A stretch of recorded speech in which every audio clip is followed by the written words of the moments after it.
Hello students, in this video we are going to study the chapter Nelson Mandela Long Walk to Freedom.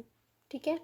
So this chapter is basically an account of Nelson Mandela's experience while he experienced apartheid in South Africa.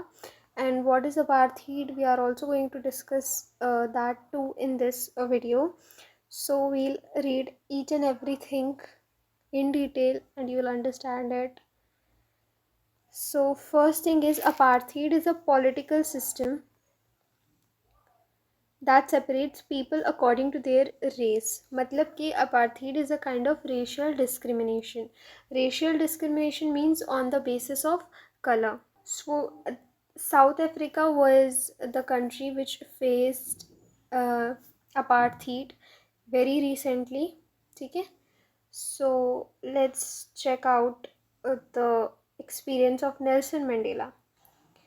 तो Nelson Mandela का वैसे भी आपने नाम सुना होगा. He was very much inspired by Mahatma Gandhi. और इस चैप्टर में भी आप देखेंगे कि जैसे Mahatma Gandhi he supported non violence, इस चैप्टर में भी नेल्सन मंडेला की आइडियोलॉजी वैसे ही है, नॉन वायलेंस की तरफ है. Mandela and his African National Congress spent a lifetime fighting against apartheid. Mandela had to spend 30 years in prison. Finally, democratic elections were held in South Africa in 1994. तो basically south Africa अभी 1994 को बहुत ज़्यादा time नहीं हुआ है. तो ये कहने का मतलब है कि अभी बहुत ही रिसेंटली साउथ अफ्रीका ने इसे एक्सपीरियंस किया है. And Mandela became the first black president of the new nation. 1994 में पहली बार वहाँ पर एक डेमोक्रेटिक इलेक्शंस हुए थे और नेल्सन मंडेला जो थे वो साउथ अफ्रीका के प्रेसिडेंट बने थे. In this extract from his autobiography Long Walk to Freedom, ये एक्चुअली लिया गया है लॉन्ग वॉक टू फ्रीडम जो कि उन्हीं की ऑटोबायोग्राफी है. Mandela speaks about a historic occasion, the inauguration. मतलब कि इस चैप्टर में बेसिकली वो इनाग्रेशन के बारे में डिस्कस करें. किसकी inauguration? Of a democratic and non racial government. Can you guess what the occasion might be? मैंने आपको बताया. ठीक है. So here is news item from BBC of 10th May 1994. ठीक है. So Nelson Mandela has become South Africa's first black president after more than 3 centuries of white rule. Mr. Mandela's African National Congress won 252 of the 400 seats in the first democratic elections of South Africa's history. The inauguration ceremony took place in the Union Buildings Amphitheatre in Pretoria today, attended by politicians and dignitaries from more than 140 countries. तो बस ये बता रहे हैं कि inauguration हुआ, inauguration ceremony हुई कहाँ पर? एम्पी थिएटर में इन प्रिटोरिया. ठीक है. And various politicians, various celebrities and dignitaries they attended and various world leaders attended the inauguration and from over 140 countries around the world. Never again will this beautiful land experience the oppression of one by another. मतलब अब Nelson Mandela कह रहे हैं कि आज के बाद कभी भी इस लैंड पर, मतलब साउथ अफ्रीका पर, ऑपरेशन नहीं होगा किसी एक कम्युनिटी का किसी दूसरी कम्युनिटी पे, या फिर किसी एक पर्सन का दूसरे पर्सन पे. ठीक है. Jubilant scenes on the streets of Pretoria followed the ceremony with blacks, whites and colors celebrating together. More than 100K South African men, women and children of all races sang and danced with joy. So jubilant का मतलब होता है very happy. So everyone there was very happy and very happy scenes could be seen on the streets. सो अब ऐसा नहीं था कि केवल ब्लैक्स ही सेलिब्रेट कर रहे थे. ब्लैक्स वाइट्स दोनों साथ में सेलिब्रेट कर रहे थे साउथ अफ्रीका की इंडिपेंडेंस को, क्योंकि they were for the first time they were going to adopt their constitution. 10th May dawned. ठीक है. dawned मतलब केम अप, मतलब सूरज को उगने को हम डॉन बोलते हैं और सूरज के ढलने को हम डस्क बोलते हैं. तो 10th May dawned मतलब 10th मई का सूरज उगा, bright and clear. For the past few days I had been pleasantly besieged.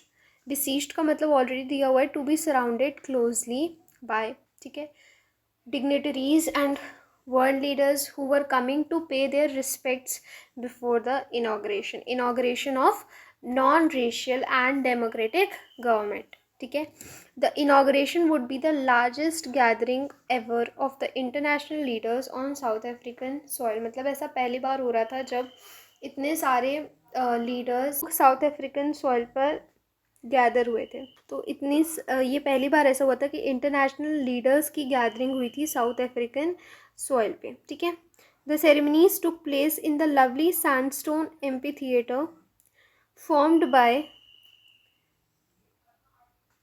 by the Union Buildings of Pretoria. ठीक है, so Pretoria is a name of place. ठीक है, वहाँ पर एम्पी थिएटर होता था. एम्पी थिएटर मतलब कि काइंड ऑफ अ स्टेडियम. ठीक है, तो वहाँ पे स्टेडियम पे जैसे कि अगर बगल लोगों के बैठने की जगह है बट उसमें रूफ नहीं है, तो दैट इज़ एम्पी थिएटर.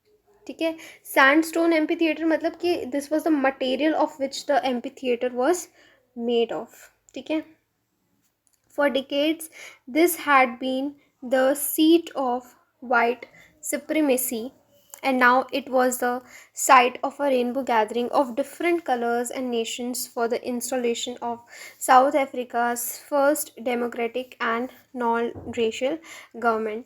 ठीक है, अब यहाँ पे different colors and nations का ये मतलब हुआ, और रेनबो गैदरिंग का ये मतलब हुआ. रेनबो का किससे बना होता है? अलग अलग कलर्स से बना होता है, राइट. तो यहाँ पर ये बता रहे हैं कि जो अब तक वाइट की जो सुप्रीमेसी थी, वाइट्स की जो सुप्रीमेसी थी, अब क्या हुआ, अब वहाँ पर ऐसी गवर्नमेंट बन गई थी जहाँ पर डिफरेंट रिलीजन के लोग आए हुए थे, डिफरेंट कम्युनिटीज़ के लोग आए हुए थे, डिफरेंट कलर के लोग आए हुए थे. वहाँ पर एम्पी थिएटर में वो लोग सब गैदर्ड थे. ठीक है, on that lovely autumn day. अब बात हो रही है साउथ अफ्रीका की, इंडिया की तो हो नहीं रही है. सो एक्चुअली साउथ अफ्रीका क्योंकि सदर्न हेमिस्फेयर में लाई करता है, तो वहाँ पर मई में ऑटम सीजन पड़ता है. ठीक है, सो दैट इज़ वाई यहाँ पर लिखा हुआ है on that lovely autumn day I was accompanied by my daughter Zenani on the podium. Podium मतलब वो जगह पे जहाँ पे आप खड़े होकर के स्पीच देते हो. ठीक है, on the podium mister de Klerk was first sworn in as second deputy president. ठीक है, सेकेंड डेप्यूटी प्रेसिडेंट मतलब कि वाइस प्रेसिडेंट, उन्हीं को ये डेप्यूटी प्रेसिडेंट बोल रहे हैं. Thumbo Beki was sworn in as first deputy president, and when it was my turn I pledged to obey and uphold the constitution and to devote myself to the well-being of republic and its people. ठीक है, समझ आ गया. मतलब कि उन्होंने uphold का मतलब होता है सपोर्ट करना. तो जब उनकी बारी आई स्पीच देने की, जब उनकी बारी आई ओथ लेने की, तो उन्होंने ये प्लेज लिया कि वो कॉन्स्टिट्यूशन को ओबे करेंगे, सपोर्ट करेंगे, तो अपने आप को, अपनी कंट्री और उसके लोगों को डिवोट कर देंगे. To the assembled guests and watching world I said. अब वो बता रहे कि उन्होंने क्या बोला, वहाँ खड़े हुए लोगों से उन्होंने क्या बोला, और उस टाइम पे क्योंकि मीडिया भी थी तो पूरे वर्ल्ड को उन्होंने क्या बोला. ये उनकी एक्चुअली ये स्पीच का पार्ट है. Today all of us do by our presence here confer give glory and hope to new born liberty. New born liberty क्यों कह रहे हैं? क्योंकि अभी तो उसका कॉन्स्टिट्यूशन बना है, अभी तो उसका कॉन्स्टिट्यूशन वो लोग इम्प्लीमेंट कर रहे हैं, उसी का तो इनाग्रेशन है कि एक नई लिबरल गवर्नमेंट वो बनाने जा रहे हैं, एक नॉन रेशियल गवर्नमेंट बनाने जा रहे हैं जो कि डेमोक्रेटिक होगी, जो कि नॉन डिस्क्रिमिनेटिंग होगी. Out of the experience of an extraordinary human disaster. What's that extraordinary human disaster? That is apartheid that lasted too long. Too long मतलब over 30 decades. Must be born a society of which all humanity will be proud. मतलब कि हम ऐसे system से तो होके निकले जो जिसने अपार्थीड को फेस किया है, बट हम एक ऐसी सोसाइटी बनाएंगे, ऐसी कम्युनिटी बनाएंगे जिससे पूरी ह्यूमैनिटी जिससे पे प्राउड फील करेगी. ठीक है, we who were outlaws not so long ago have today being given the rare privilege to be host to the nations of the world on our own soil. मतलब कि अब यहाँ पे बुक की meaning समझ लेते हैं. वी हु वर आउटलॉज का क्या मतलब होता है. Because of the policy of apartheid many countries had earlier broken of diplomatic relations with south Africa. अच्छा, आउटलॉज का मतलब कि आपने उनको एकदम अलग सेपरेट करके रख दिया. ठीक है, तो वी वर आउटलॉज. ठीक है, बट अब क्या हो रहा है, अब उन्हें एक रेयर प्रिविलेज मिल रहा है कि वो अपनी ही सॉइल पर दुनिया भर के लीडर्स को वो एड्रेस कर रहे हैं, या फिर वो उनके सामने खड़े होके होस्ट कर रहे हैं, उनको उनके सामने कुछ बोल पा रहे हैं. We thank all our distinguished international guests for having come to take possession with the people of our country of what is after all a common victory for justice, for peace and for human dignity. तो वो thank करते हैं जो सारे dignitaries आए रहते हैं, leaders आए रहते हैं यहाँ पे आने के लिए, because they were going to embark an example of justice, peace and human dignity. और वो इसे क्या कह रहे हैं, विक्ट्री कह रहे हैं. टेक पोजेशन का मतलब हुआ यहाँ पर टू बी प्रेजेंट. ठीक है, वहाँ पे मौजूद होना. ठीक है, we have at last achieved our political emancipation. Emancipation मतलब फ्रीडम. ठीक है, we have achieved our political freedom. Political freedom कैसे, पहले वोटिंग राइट्स नहीं होते थे. आप यहाँ पे जा सकते हो, आप यहाँ पे नहीं जा सकते हो, आप गवर्नमेंट फॉर्म कर सकते हो, नहीं कर सकते हो. तो एक्चुअली उनको पहले ये सब रिस्ट्रिक्शंस हुआ करती थी. अब उन रिस्ट्रिक्शन से उनको जो फ्रीडम मिल गया, उसी को यहाँ पे कह रहे हैं emancipation. We pledge ourselves to all our people from the continuing bondage of poverty, deprivation, suffering, gender and other discrimination. मतलब कि वो चाहते हैं, लिबरेट का अगेन मतलब होता है फ्री करना. वी प्लेज आरसेल्व्स मतलब वो कहते हैं कि हम सब ये आपस में प्लेज लेते हैं. All our people from the continuing bondage of मतलब वो अपने लोगों को फ्री करेंगे. किससे फ्री करेंगे, bondage of poverty, deprivation, suffering. Deprivation suffering same meaning. Gender and other discrimination मतलब किसी भी तरीके का दो कम्युनिटीज़ के बीच में, दो पीपल के बीच, दो लोगों के बीच में डिस्क्रिमिनेशन नहीं होगा. ठीक है, never never and never again shall it be that this beautiful land will again experience the oppression of one by other. oppression मतलब cruel treatment. मतलब एक दूसरे पे आप क्या कर रहे हो, ओप्रेस कर रहे हो, दूसरे को परेशान कर रहे हो, उनको उनके राइट्स नहीं दे रहे हो. तो वो कह रहे हैं कि ऐसा हमारे कंट्री में कभी भी वो बार बार अपनी कंट्री को ब्यूटीफुल लैंड कह रहे हैं कि वो अब ऐसा इस कंट्री में दोबारा कभी नहीं होगा. The sun shall never set on so glorious a human achievement. Let freedom reign, God bless Africa.